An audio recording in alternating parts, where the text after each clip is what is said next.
Hello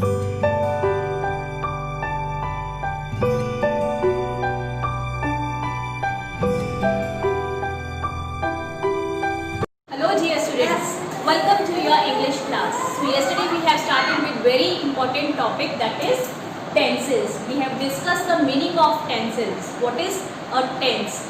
Then we have discussed in brief what are the three types of tenses, that is present tense, what is present tense, past tense and future tense.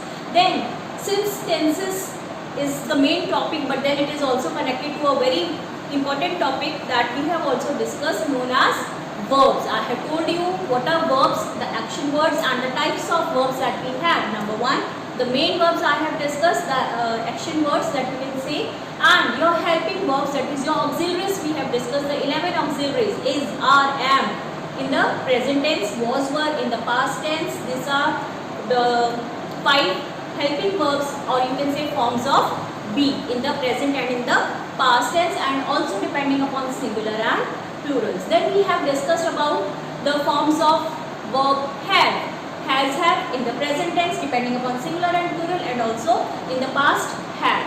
Then forms of, we have also done the forms of do, does in the present tense and did in the past tense. So I have also told you where to use do and where to use does. He, does, they, do for the plurals and does for the singulars. Then did in the past tense, but it always takes a first form of verb. This is also an important point. I have asked you to always keep it in mind. So this much we have done. We have done about the verbs. We have learned what is the present tense in brief, what is a future tense. Today we are going to do all these 3 tenses in detail, and we are going to discuss where to use these present tense, past and the future tense. Then we have also discussed one small topic, that is subject verb agreement. If you remember, I have told you the subject should agree with the verb.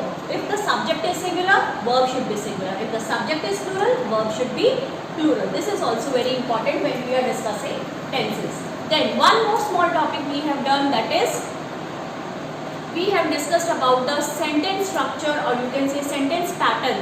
I have told you usually what is the pattern of sentence. So it will help you to form sentences in English. Grammar also we have discussed it in detail when we were doing the topic sentences, and especially the transformation of sentences. So let's recall it once. Subject plus your helping verb, which is always optional, then your main verb and plus your object. So this is the sentence structure or pattern that we usually follow in sentences. So this much we have done yesterday. Hope you have watched the video and hope your concepts are clear. So let's take it in more detail now. Each tense will be taking up one by one. So where are we going to use first of all? You can say simple present tense. Okay? So let's see with the help of examples where to use. It is also given in your books. You can just read it from there, but I'll take my own examples. So let's see. Number 1, to express the general or universal truths, where we should use to express general or universal truths. अब ये universal और general truths क्या होते हैं? For example, let's take one example, the sun rises in the east, the sun sets in the west, honesty is the best policy. These are what? These are universal truths, or you can say general truths. So what are the types of verbs that we are using is always in the simple present tense. अगर आपके पास कोई general truth है, अगर आपके पास कोई universal truth है जिसको हम एज इट इज फॉलो करते हैं, which will never change in life, then we are always using what? Simple present tense. Now see subject verb agreement. Subject the sun, it is singular. So which verb are we going to use here? Singular. And I have told you that in case of verbs, if there is s at the back, it is always considered as singular, not plurals as in case of noun. So this also we have discussed yesterday. Okay. Let's take one more example. The earth revolves around the sun, isn't it? We have done it in social studies also. So it is also a universal truth that the earth keeps on revolving around the sun along with other 8 planets. So this is also universal, earth our subject, and then revolves here is your verb which is also in the singular form. So this means whenever you have these type of universal truths, undoubtedly we have to use which tense? Simple present tense, and this rises, revolves, this is known as simple present tense. Okay, so let's move on to the second rule where we should use this. Let's see. For example, to describe something,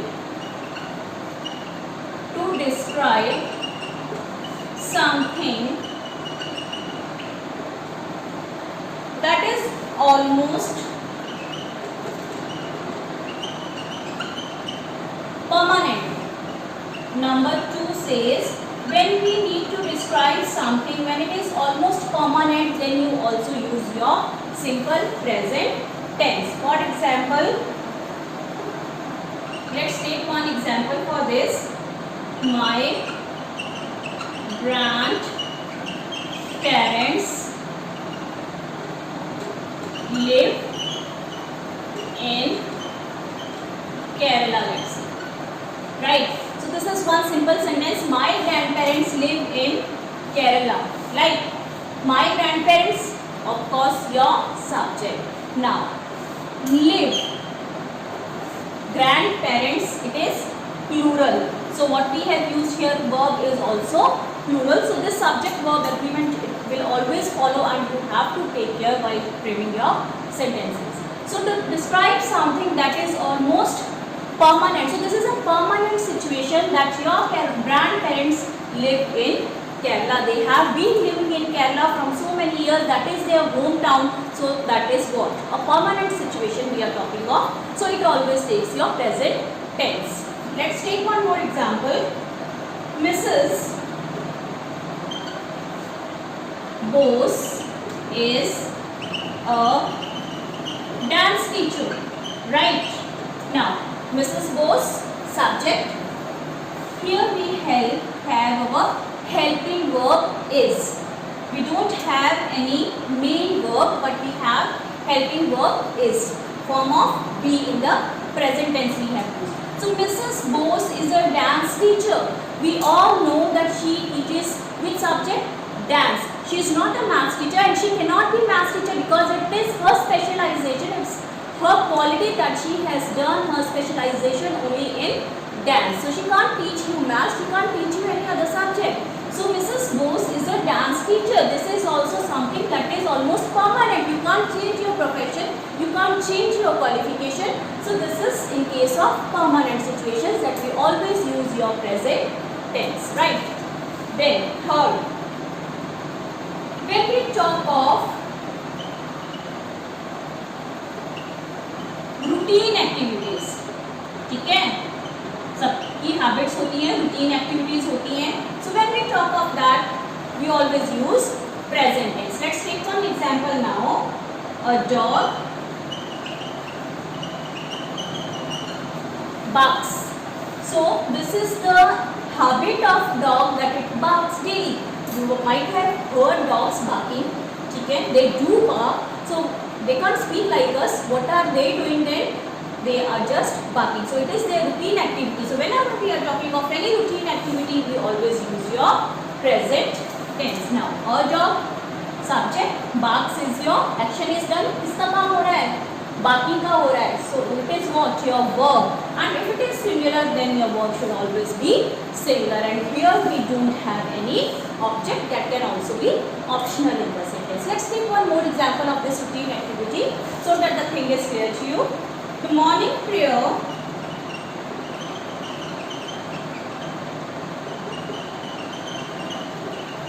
begins at 8 a.m. So it is our routine activity that whenever we come to school, whenever we start for the first period, before that every day we have our assembly. So what is that daily routine activity? The morning prayer begins at 8 a.m. It is our routine activity that it will begin at 8 a.m. It begins.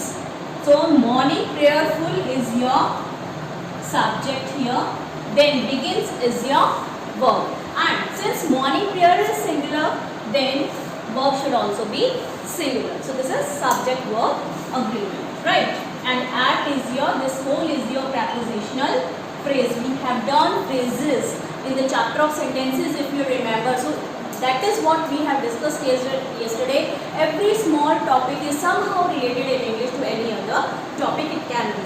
So we have to be very familiar with each and every concept. So this is what your prepositional phrase. Wherever you have this at, on, in, so rest of the words following the preposition, we call it a preposition phrase. You might have done it. You have done it actually, and you might be remembering it. So this way, whenever we talk of any routine activity, that time also we follow the simple present tense. So whenever we have to express any general or universal truth, we use present tense. Whenever we have to describe something that is permanent, that time we use simple present tense. And if we have to discuss about the daily routine activity, that is a habit formation, because a habit is there also we take up the simple present tense. So these three things you have to keep in mind while using the simple present tense. Where to use the simple present tense, right? The things will be clear when you will be solving the exercises, right? So let's take some more examples where it can be used. These are the three. Let's see some more examples and some more situations where it can be used, right? Okay, moving on to the next one. To express future events. To express future events, right? That are a part of fixed timetable or program. Okay. Now, what is the next situation? Where should we use a simple present tense? We use it with the future events that are a part of fixed timetable or any fixed program. Let's see with the help of example where it should be used, so that it is clear to you. If I see the cricket match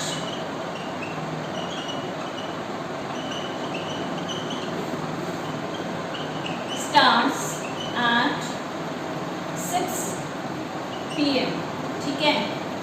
If I say like this, the cricket match starts at 6 p.m. Now what is this? I am saying that this future action, that is the cricket match that is to be beginning at 6 p.m. in the evening, they are a part of my fixed timetable. I have already fixed my time in my timetable that the match will start at 6 p.m. So we are not going to use your future tense, but sometimes when we are referring to the future events which are a part of our fixed timetable or program, that time also we always use your simple present tense. So here cricket match is your subject, starts is your verb, and cricket match is singular, so we are going to use here also singular verb. So this is a pre-planned program fixed according to your timetable, but the action will be repeated in future in the coming time. So for that also we use present tense, simple present tense, and not the future tense, right? This is one such example. Father, let's take one more example. Father leaves for London tomorrow. Now, what is this? This sentence says that my father is going to leave for London tomorrow. Now see, father is your subject, leaves is your verb. Father is singular, leaves is also what? Singular verb. So this action of leaving for London tomorrow, it is not planned in one day. It has been already planned, and it is according to your fixed program or timetable only. You can say that the action will be conducted tomorrow. So for that we have to use here the simple present tense. Father leaves for London tomorrow.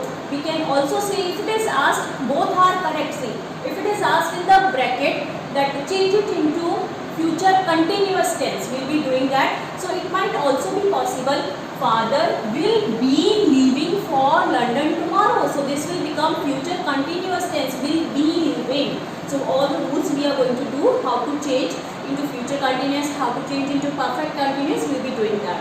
So but here you have to remember that when you are talking of any future event which is according to your fixed plan or timetable or program, then you are going to use the simple present tense, right? This is your fourth rule. Now let us see one more in exclamatory sentences. You can even note it down in your rough notebooks so that it is easy to remember later on, or you can even write down in your grammar notebooks, right? In exclamatory sentences that begin with here and there. So in some we have done types of sentences, in that we have done exclamatory sentences also. So sometimes in exclamatory sentences we are beginning the sentences with words like here and there. So wherever you have these words here and there in especially exclamatory type of a sentence, that time you are going to use your simple present tense. So let's take one example.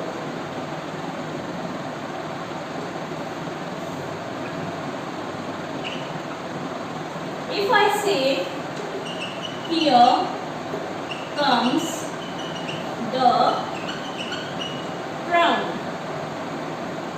clown, joker, ठीक है?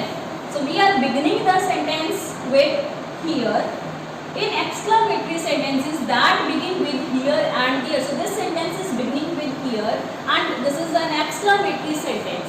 Here comes the clown. So comes is your verb. Here the clown is your subject. Here is your place. Okay. So whenever you have such types of sentences which are beginning with here and they are exclamatory sentences, simply you need to insert here your simple present tense. Let's take one more example with the word there. There she goes. There she goes. कई बार हम बोलते हैं ना, हो जा रही है. So there she goes. Now see, this is an exclamatory sentence. ठीक है? And I hope you remember what are exclamatory sentences now. Okay. So there exclamatory sentence and here goes is your verb. किस चीज का काम हो रहा है? जाने का काम हो रहा है. So goes is your verb. So she is your subject, and it is not necessary. Sometimes there can be reverse order, like subject can come later on, especially if we talk of exclamatory sentences. You might have done it in transformation of sentences. We have done how we interchange the place of subject and the verb in interrogative sentences. Like you remember, where did he go? WH family. Did he do his work? So did comes first, subject comes later on. There can be interchange of verb and subject as in interrogative sentences, and exclamatory sentences also we can have. Imperative sentences also we can have where the subject sometimes is given at the last. But usually when we talk of the declarative sentences, you can say the subject is always at the first place. So this is all we have discussed in the transformation of sentences. So don't get confused. Verb is always your action verb and it will always agree with your subject wherever it be, depending upon the type of sentence, right? So in exclamatory sentences that begins with here and there, so that time you are going to use your simple present tense depending upon your subject, be it singular or plural. This thing please keep in mind. So these are the 5 rules that you need to keep in mind while using your simple present tense, right? I hope you are getting what we are doing, but it will be clear more again I will say when we are going to solve the exercises from your book. But then I am not going to give you answers. You have to try it yourself first if you want to learn it nice. The more you practice, the more you learn. This was something where we should use the simple present tense. All the 5 rules I hope you have understood and you should keep in mind where you should use use the simple present tense. The things will be more clear when we are going to solve your book work. And the first exercise is also based on this only, identify the tense. So that I want you to try it, and you should know where which verb has been used and which tense has been used in this sentence. So briefly I have also told you about past and future yesterday, and today we have discussed it in detail, the simple present tense, where you should use the 5 situations that we should use the simple present tense in. And tomorrow we will be taking up the past and the future tense, 2 more topics where we should use the simple past and simple future tense. And after that we will be coming to your book exercises are also there based on these 3 tenses, and then we are going to do the subtypes of these 3 tenses, that is simple past, simple present and simple future. So your homework for today is to watch the video very carefully once, twice and even thrice if you don't follow any rule. Just read it nicely from your book, and also the things that I have given you in the video from my side, so the things are more clear. And still if you have any doubt, you are free to discuss in your live class on Monday. But dear children, this is very important topic of your class, so just take it seriously and do it nicely, right? So just watch the video very nicely and try to solve the first exercise. That not exercise A I am talking, before exercise A also there is one exercise in your book, just try to solve it. So we'll see you tomorrow in the next class. That's all for today. Stay safe, stay home.